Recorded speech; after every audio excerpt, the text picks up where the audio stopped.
My wife and I have been foster parents for 3 years. During that 3 years, we've had 8 placements. We are an emergency receiving home, and we're licensed for 1 infant 0 to 2 years old. So we've had 8 babies in the last 3 years. The youngest placement that we've had was 2 days old, and the oldest placement that we've had was 28 months old.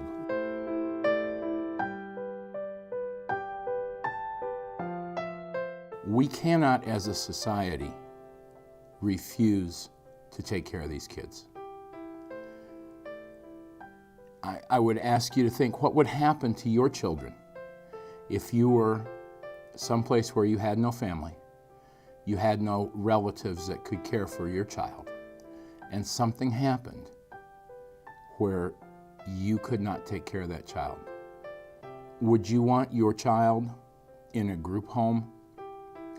Would you want your child in a crisis shelter?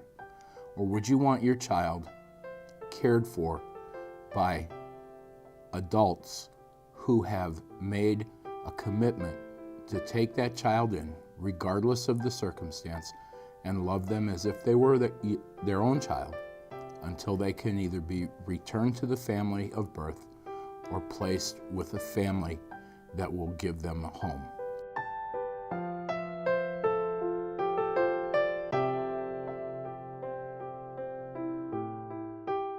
We have the ability, we have the resources.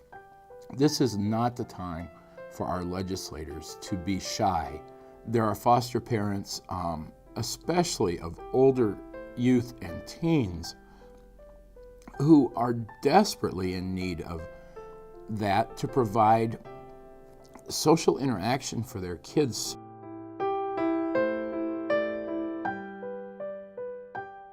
I know that a lot of the child care centers are concerned that they're not going to be able to continue to provide services if the amount they receive from DES is reduced.